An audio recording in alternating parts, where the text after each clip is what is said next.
Vamos a repasar, como les decía, las clases de verbos, las preposiciones y las conjunciones, ¿ya? Como el tiempo es limitado, lo vamos a tratar de hacer al punto y que sea también comprensible. El verbo, de acuerdo a los 3 criterios que vamos a ir definiendo, porque sabemos que hemos ido manejando de esa forma, ¿no? Las definiciones de las otras palabras también que hemos estudiado. Entonces, semánticamente o a nivel semántico, vamos a decir que expresa, pues la palabra oracional que expresa acción, estado, pasión, esencia, y en algunos casos procesos, más hemos hablado de eso, ¿no? Ahí tenemos unos ejemplos que dice Torres, ellos están bien, y vemos estado y acción. A nivel sintáctico tiene la función de núcleo del sintagma predicativo o el sintagma verbal, que también hemos hablado sobre esto cuando hemos analizado las oraciones simples, ¿no?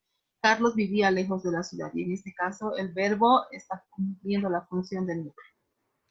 Morfológicamente o a nivel morfológico es una categoría variable, es la más variable, hemos dicho, porque presenta bastantes variaciones en cuanto a morfemas y está formado por raíz o lexema y las desinencias o morfemas, como bien mencionado, ¿no? Entonces ahí vemos, por ejemplo, el verbo cantar, ahí está el lexema o raíz y las desinencias, ¿no? Canto, cantas, cantamos. Y cada una de estas nos aporta una información de acuerdo al tiempo, persona, modo, de acuerdo a los accidentes que hemos ido conociendo ya, ¿no? Del verbo. Entonces, a nivel de esos 3 elementos, les vamos a definir. Ya, pasando a lo que son las clases de verbos, un momentito, aquí estoy viendo. Esta parte es importante, ¿por qué? Porque a nivel de las clases vamos a dividir en 2, de acuerdo a la conjugación y de acuerdo al significado. Ya, posiblemente hay algún verbo que no esté presente, pero es porque está dentro de uno de estos. Lo he dividido de esta manera, por ejemplo, verbos regulares, verbos irregulares, verbos defectivos y los verbos unipersonales, que estarían dentro de los verbos según la conjugación, ¿ya? Los regulares y los irregulares creo que hemos tenido bastante claridad en los conceptos, sin embargo es importante también hacer una puntualización porque los verbos regulares son aquellos que hemos dicho que no cambian, ¿no? Que mantienen la raíz en las conjugaciones y generalmente esta conjugación la hacemos en presente, en pretérito y en futuro, ¿no? Para poder ver si su estructura cambia o no. Y la mayor parte de los verbos pertenecen a este tipo de verbos regulares, ¿no? Algunos podemos observar acá, por ejemplo, bailar, comer, cocinar, y el mismo verbo cantar, por ejemplo, ¿no? En cambio, los verbos irregulares son aquellos que presentan modificaciones en el lexema o raíz. Hemos hablado sobre estos verbos, que son algunos, no son todos, ¿no? Y que basta con que cambie en un solo tiempo, ya se considera como un verbo irregular. En la práctica ustedes han podido desarrollar un poco sobre estos 2 tipos de verbos. Algunos verbos están, por ejemplo, como pensar, hacer, cerrar y el ser. Ustedes se preguntarán, este verbo ser, como que medio, que cambia totalmente, ¿no? A veces decimos para identificar el lexema o raíz de un verbo, quitamos la terminación ar, er o ir, de acuerdo a su tipo de conjugación, si es primera, segunda o tercera. Pero este verbo ser, si le quitamos el er, como que se queda la s, y cuando decimos, hacemos la conjugación, perdón, podemos encontrar verbos como fui, ¿no?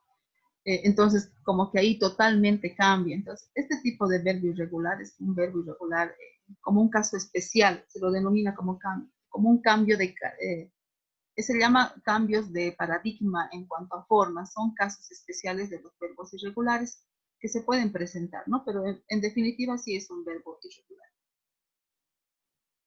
Son cambios que están fuera de lo habitual, ¿no? Eso es lo que decimos. Los verbos defectivos se los conoce también como incompletos. ¿Por qué? Porque carecen, ¿no? De determinados accidentes como el tiempo y la persona. Y no son todos los verbos, ¿no? Son algunos verbos que se puede conjugar con ciertas personas, pero no con todas las personas gramaticales, ¿no? No es con la primera, segunda, tercera, sino con algunas. Por ejemplo, el verbo concernir, ¿no? Que solamente se usa con la tercera persona gramatical, incluso en plural, ¿no? A ellos no les concierne que esto sea cierto, digamos, ¿no? Entonces ahí estamos utilizando solamente para la tercera persona, pero no se utiliza en todas, como bien mencionaba. Hay otros verbos también como abolir, ¿no? Soler, por ejemplo, el verbo soler, a ver, ¿en qué oración podríamos utilizar?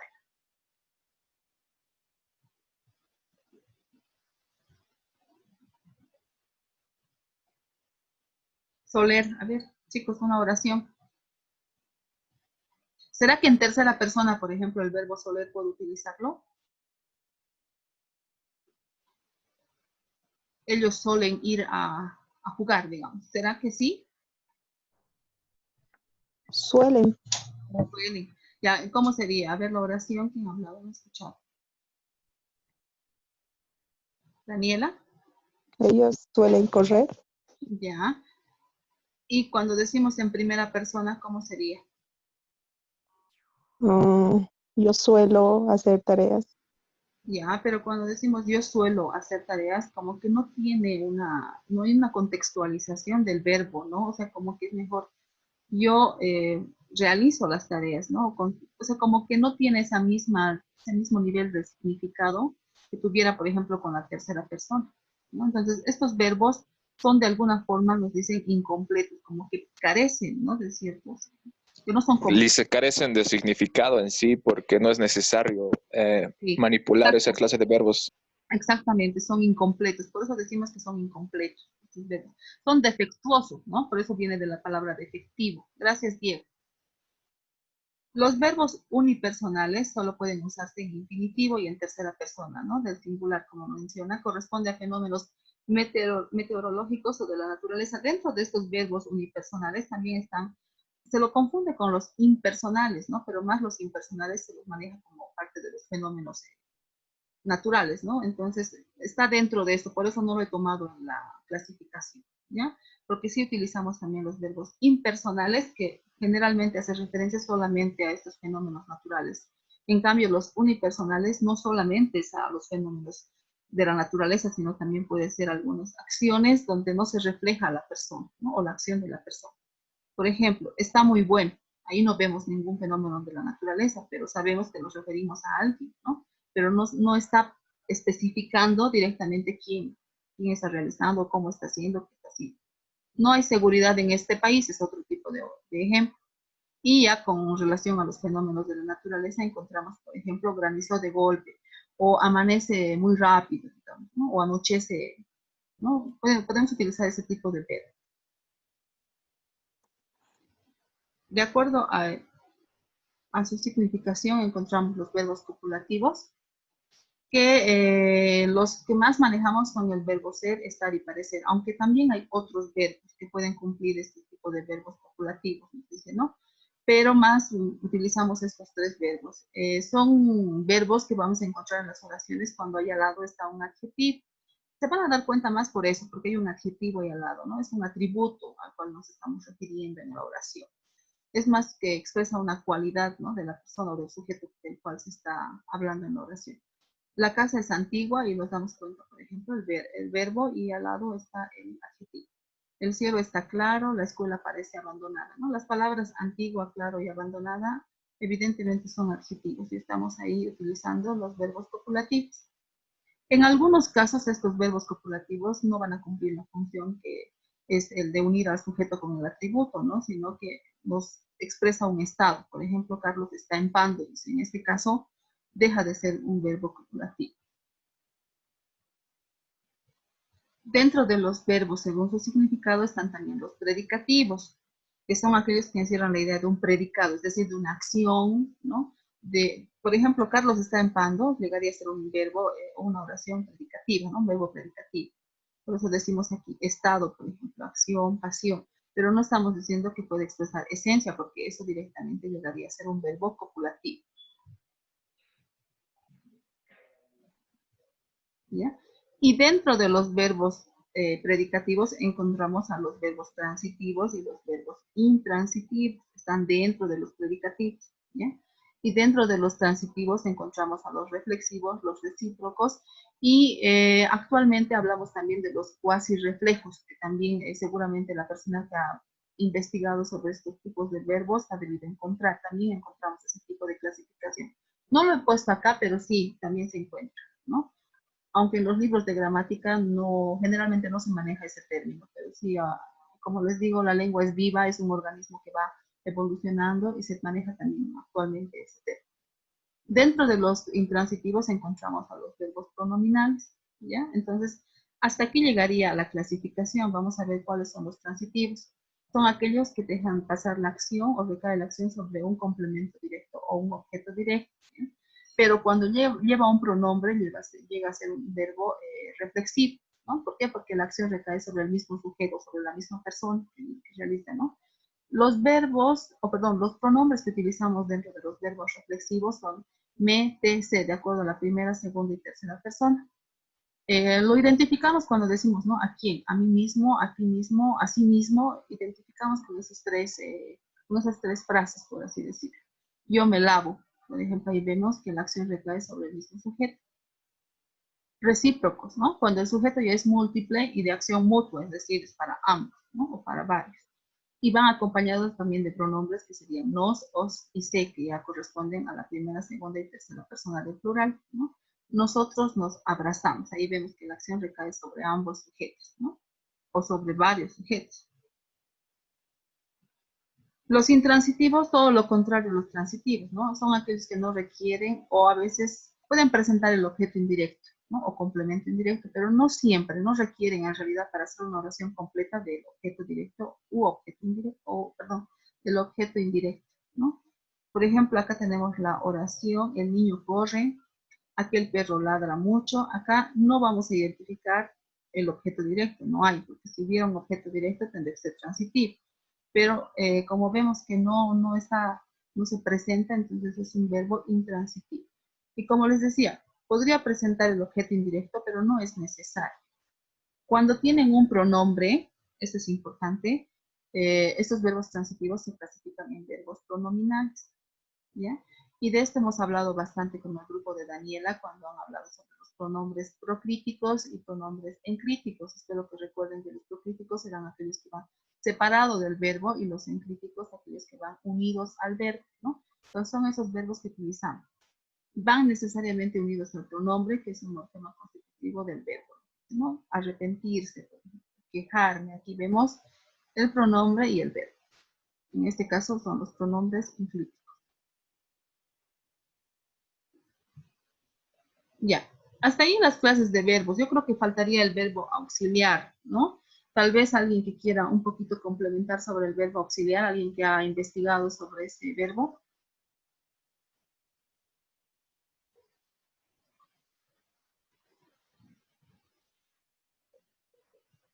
A ver, ¿a quién le ha tocado el auxiliar?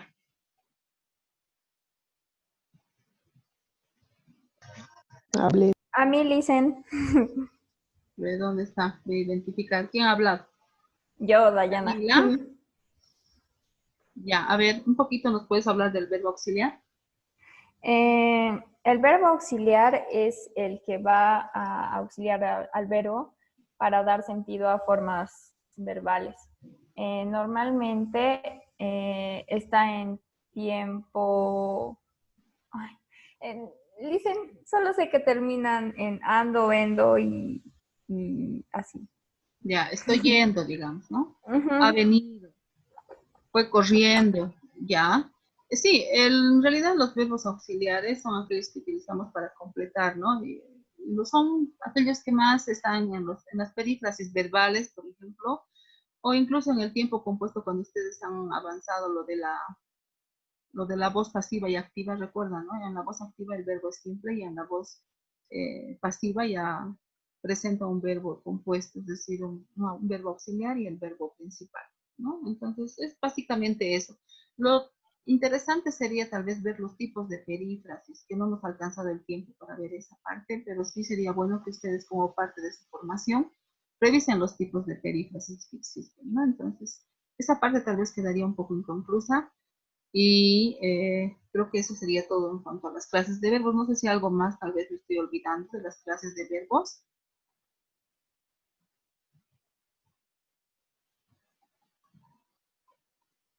Tal vez alguno que he obviado o tal vez alguno que falta complementar y que podríamos enriquecer con sus respuestas porque ustedes han investigado sobre cada uno. Se supone que son especialistas en un tipo de verbo.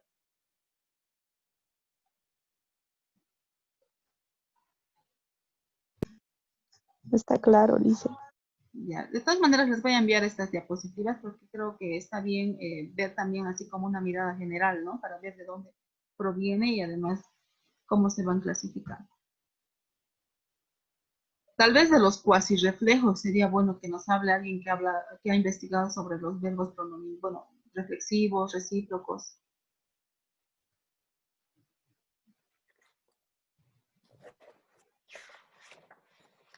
A ver, de los cuasi reflejos, ¿quién ha investigado de los que están en sala?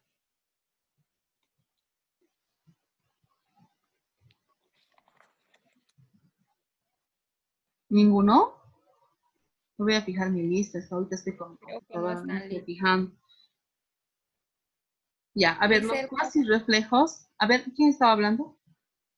yo le hice, es que he hecho una investigación sobre eso y dice que es cuasi reflejos o reflejos de forma.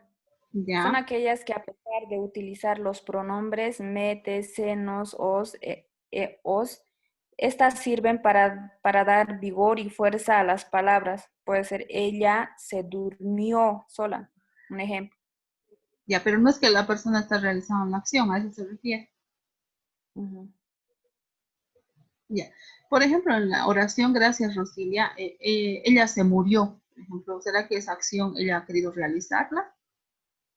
Durmió, le dicen, no murió. Ya, pero también hay otro ejemplo que sería murió, por ejemplo, Ya, ya. donde más creo que se denota más esta parte de los cuasi reflejos. Esa es una acción, por ejemplo, que ella no, o la persona no ha tomado, digamos, en cuenta como una acción a realizar, sino que ha sucedido. Entonces, ahí, por ejemplo, notamos sobre los cuasi reflejos.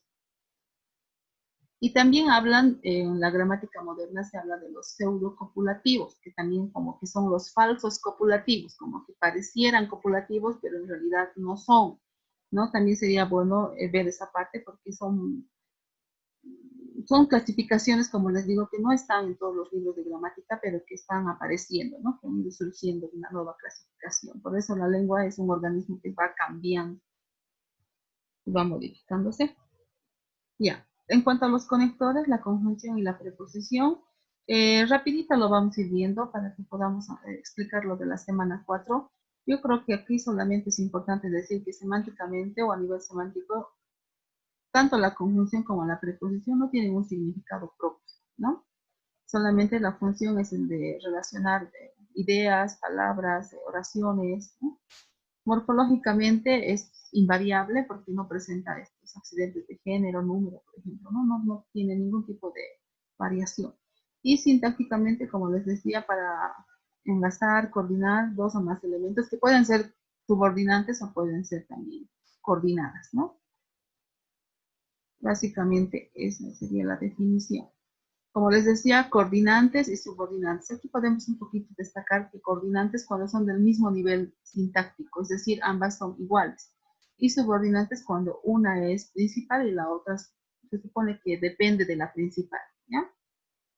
Ejemplo, quiero ir más, no puedo. Quiero ir más, no puedo, ¿no? En las coordinantes. ¿Cómo identificamos cuando separamos estas dos proposiciones, así se las denomina? Y cada una es independiente, se la puede entender por sí sola. Si digo yo quiero ir, es una oración que se entiende. No puedo también es una oración que se entiende, porque yo no puedo, ¿no? Entonces, esto simplemente está cumpliendo la función de enlazar ambos elementos. En cambio, en las subordinantes, una sí tiene es una oración completa, una proposición que tiene sentido, y la otra proposición requiere sí o sí de la principal, ¿no? Entonces, te llamé para que me ayudaras. Si yo identifico acá las dos proposiciones, veo cuál de las dos tiene mayor sentido. ¿Te llamé o me ayudaras? Te llame. Te llamé. Te llamé. Entonces, por eso decimos que esta es la principal y esta sería la subordinada. Entonces, en este caso, este tipo de conector está funcionando como un conector subordinado, ¿no? Está enlazando al otro nivel. Hay una clasificación que no voy a repetir porque ustedes ya han presentado en sus trabajos. Había uno o dos que he visto que no tenía esta clasificación, que sí tenían que haberlo hecho porque era necesario. Les pedía yo un esquema de las conjunciones y las preposiciones. No les voy a pedir que lo memoricen, pero sí es importante conocer la clasificación. Por lo menos las coordinantes, ¿no? Que son las que más manejamos. Y las subordinantes ya las manejamos mucho más en las oraciones compuestas subordinadas. He pedido esta clasificación para que ustedes ya lo conozcan porque estamos entrando a la oración compuesta, entonces es importante conocer, ¿ya? Les voy a enviar la diapositiva, entonces ahí lo van a ir revisando esta parte también. Bien, las preposiciones, como habíamos mencionado, sirven para unir palabras, acciones o ideas dentro de una oración, ¿no? Dentro de una frase, dentro del texto. Esto sí, es importante que memoricen estas preposiciones, ¿no? No es tan difícil tampoco. Hay algunas que ya no utilizamos, por ejemplo, so, que ya está en desuso, ¿no? Que ya casi realmente no utilizamos, pero sí se utilizaba antes, ¿no? Después las demás podríamos ir aprendiendo. Y las locuciones preposicionales, ¿no? Que también en este caso utilizamos para poder unir o como conectores. Habían dos aspectos distintos en la sesión 3. Por un lado estaba el esquema de la preposición y la conjunción que hubiera tenido que ser todo esto. Y por otro lado estaban los tipos de conectores, porque los conectores no siempre son solamente preposiciones y conjunciones, también pueden ser adverbios, ¿no? Entonces encontramos otros conectores más y tienen una clasificación, ¿no? He visto que han investigado en torno a eso y han hecho también su texto, su párrafo. Básicamente serían las puntualizaciones de lo que hemos ido viendo estas 2 últimas semanas. Lo que corresponde a esta última es lo de la oración compuesta, que de verdad requiere que ustedes puedan investigar un poco más porque nos han limitado a 8 hojas y he hecho todo lo posible para poder cortar del libro, del texto, que me parecía el más completo y ustedes lo puedan conocer. Y seguramente igual la letra es muy pequeña porque, como les digo, 8 hojas para toda la oración compuesta es muy poquito, ¿no? Realmente no es suficiente, pero yo espero que con las fuentes que se les ha brindado también para que puedan consultar, puedan profundicen, ¿no? Ese conocimiento. ¿Hasta aquí alguna duda, tal vez?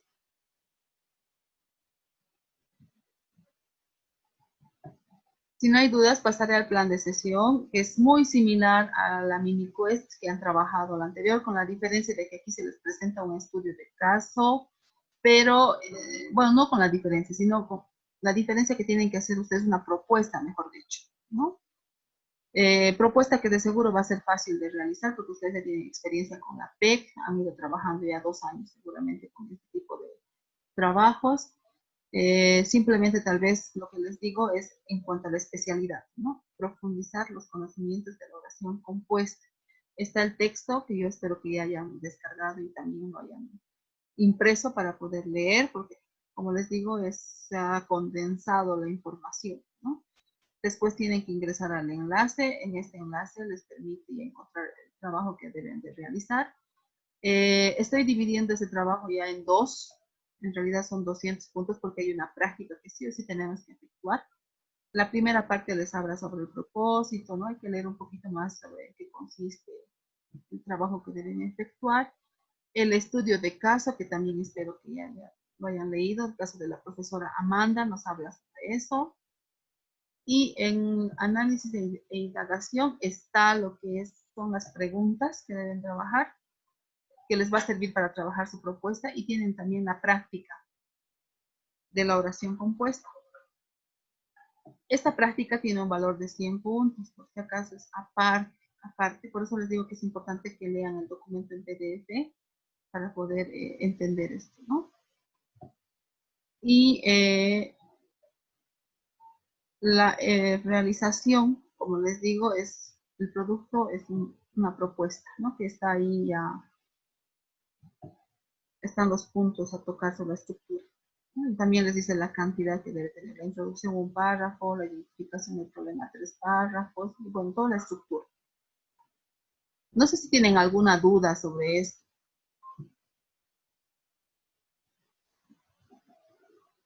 La propuesta lo tienen que hacer en Word. Las preguntas que están en análisis e indagación tendría que estar separadito, apartito, porque va a estar junto con esto, una práctica gramatical, ¿no? Estas sus respuestas.